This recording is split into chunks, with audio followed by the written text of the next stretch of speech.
There once lived a girl who always chose to walk the path least taken. She embarked on her quests with no time nor experience, guided by neurospice and her sense for the vibes. Hello Fantasy Escapists, it's Val here and welcome to ADHDIY, where we make random shit because that's where the dopamine flows. Today we're making something very exciting, whimsical, and something that would probably make our daily lives a lot more interesting if we were to wear it every day. A corset. Wow. I made this for a Fantasy Ball costume that I attended last year, and it was modeled off of one of the bookish characters, Aelin Galathynius from Throne of Glass. I wanted it to look kind of like metal armor. I wanted it to have some elements of the character, which is where you're seeing the stag. Just kind of look pretty, but also not overwhelm overall costume, which actually I have a little video of how I made it somewhere here on the video. You can watch that tutorial as well. Let's begin. First things first, we need to make a pattern for our corset. I happened to be at my friend's place when I got a sudden urge to start working on the projects, and thankfully my friend has all types of materials because she's got ADHD as well, and we just started crafting together. I have kind of sort of done this before with a Tiefling Paladin project, picture over here somewhere. You're gonna need some cellophane wrap, cling wrap, and duct tape. So you're gonna wrap yourself with cellophane. You just basically need to wrap yourself around up until where you think your a prop is going to go up to. Then you are going to wrap yourself around with duct tape. The reason why you're not wrapping yourself with duct tape at the beginning, because you are going to stick to it with your clothes, and that's not your goal. Wrap me like I'm one of your French girls. I'm gonna be completely transparent with you. My DIYs are always unhinged because I hate doing research and I like doing stuff. So a lot of the times what ends up happening is I will start the project and then research as I go. And it can get a little chaotic, but also another power of my ADHD is the fact that I just know random things. So sometimes the DIY I just kind of happen to know how to do a certain thing because I watched a video a long time ago randomly and it just kind of spawns in my brain. So then we start mocking up your design. I just used a Sharpie, drew a couple of things, kind of what I wanted the shape to look like. Did I do any sort of measurements?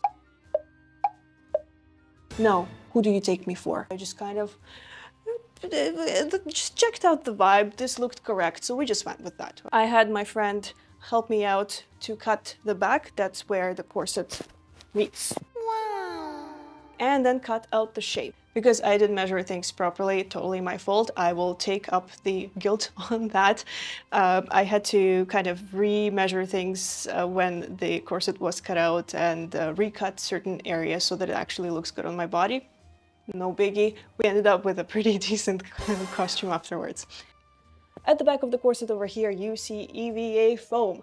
Why did I go with EVA foam? Because I wanted the corset to be more sturdy. If I just used the fake leather that I have on top over here, it would just be a little too flimsy. And I have worked with EVA foam before. That's what I felt safe with, so we just went with that. So you're just gonna put your pattern over the EVA foam, cut out the shape, and corset is pretty much done already. But let's take it one step further. We are going to slather our leather and EVA foam in barge glue. My favorite glue in the whole wide world. It's perfect for gluing cosplay items together. It's magical. The best way it will work for you is if you apply the barge glue to both layers you're trying to glue together. That will kind of bond it nicely. It dries super quick, so you don't have to wait for it to be finished like overnight. It's basically like a couple minutes and then it's perfect to go. We are going to cut out a little bit of extra material so that you can wrap it around the EVA foam. That will prevent your leather from coming off of your EVA foam. Kind of like the process of bookbinding, if any of you are familiar. And I don't quite show this throughout the video, but I was measuring the corset on my waist as I was cutting it just to see what it looks like on me and if there's any adjustments that need to be made. That was kind of like the base of the corset. You pretty much can already go with that if you wanted to. But we're gonna take it a couple more steps further. The next thing we needed to do is add some holes into the corset so you can lace your corset up. Wow, wow, wow, a new skill to learn. We have the grommet kit that I got from Amazon. The first thing you do with your grommet kit is you make a hole with this. By the way, all of the materials I have used you will see in the description below, so make sure to check it out. Because it's Amazon kit, it's not very easy to use, I find. I had to use a cutting board to protect my tables and stuff. But basically you would have your material here, right? You just put your thing and really nicely, with a lot of pressure, kind of twirl it around. They teach you to use this with a hammer, and I have to say the hammer did not help at all. You see me here actually measuring because I wanted these holes to be kind of uniform, otherwise the lacing wouldn't go on correctly. So I measured a couple, it was like an inch between the holes, and then we used that little hole maker thing to put the holes through, and the same thing on the other side, and try to measure it the exact same way. And then we put the actual grommets in. You have two parts over here. That's your front part, and then you have a smaller part, kind of like a ring. Imagine you have a piece of clothing over here, and you're going to just put those two parts together. Then you grab this thing over here, don't know the name. You have a part that has a bit of like a metal button inside here, and then you have one side that has like a hole in there. So the button side is actually going to go onto your back side, wherever you have that extra little metal material. And then you are going to put it on top there, right? And you're going to squeeze. Basically what you end up with is this.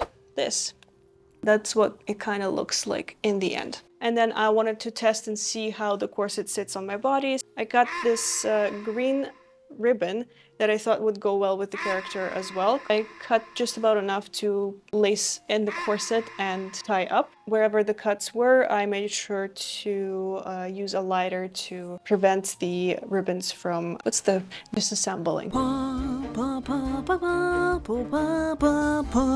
And now we move on to a very exciting but also a scrupulous part of the process, the decor. Did you know that I have a Patreon account with a bunch of exclusive content which is already available to you if you sign up right now? There's a bunch of different tiers, exclusive skits, behind the scenes, extra DIYs for all the DIYs that I ever made. You can find me there as ValTheFantescapist. But if you want to just stick to YouTube, you can also join the memberships here. Let's keep going with the DIY. I had these cake molds that I got from Amazon. I had two options for what kind of material I'm going to use. Foam clay that I have worked with before, and hot glue. The foam clay, as you can see me working with over here, is very easy to sculpt, very fast to put inside the mold. The only problem with it is you kind of have to wait for it to dry for it to get sturdier, so you don't damage it when you take it out of the mold. So that process takes a little bit longer sometimes. With time, it gets really, really dry and snappy like a twig. I did not want that to happen to my corset because I find that when you walk around and when it's on your waist, there is a little bit of extra movement and flexibility that you require.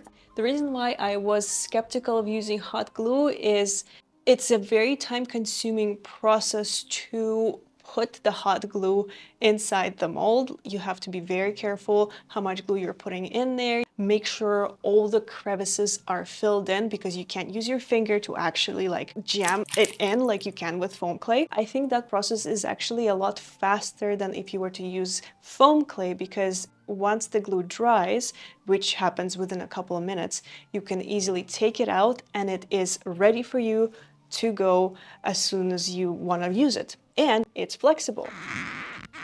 I also had this stag mold that I decided to use for the centerpiece. And of course I wanted to go with a golden color for my decoration pieces, so we used some spray paint. It's a primer and a paint all in one, plus it has a metallic quality to it. I think about 2 to 3 layers of spray paint. The cool thing about hot glue is that you can use more hot glue on top of that hot glue and just glue it onto the piece. If there are any areas on your decor that's thinner, you want to be careful how much hot glue you're putting on top of it, because it could melt your piece and disfigure it. The head of the stag wasn't so much of an issue, but his antlers are the ones that gave me issues, and that's where actually I think I made a little bit of a mistake, and that's where a little bit of its horn kind of melted, but you can't really see it on here. I don't know how, I don't know where or when, but a wise owl somehow came to me, to my brain, and told me, perhaps just using hot glue is not going to help keep our decoration pieces on the corset throughout the night. most of the decor pieces were basically a strip, so I made sure that the ends were sewn onto the piece as well as the middle of the piece. Because you have the barge glue, which is very sticky, putting the needle through that was kind of hard, but at the end of it, it was worth it. I basically just put a needle through both ends of the strip, and at the back of the corset, I would use the ends of the string of the thread, and I would tie it into like a triple knot. And the head was pretty easy to do. For the antlers, I kind of did the same process as I did with the strips. I put the thread through the antlers and I tied the thread at the back of the corset. Let's get into the final result.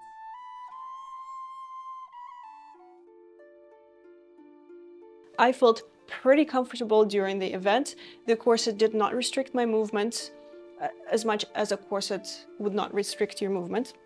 It was comfortable enough for me to be able to dance, to be able to do the Rasputin dance. I went crazy for that one. People loved the costume. I got a lot of compliments on it, but there are of course some things that I did not like. The main one is this little line over here. You can see it in the light. So this is from basically me sitting down and this part bending a little bit. The material is super cheap, so I'm not mad about it. I knew something like this probably would happen. If you want to do this project like I did this project, I suggest maybe you don't sit. Easy enough, right?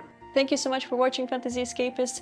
Please consider liking, subscribing, and commenting on this post. That's really going to help me progress this content and give you more quality stuff. And maybe perhaps check out my Patreon or even join a membership on this channel. Bye bye!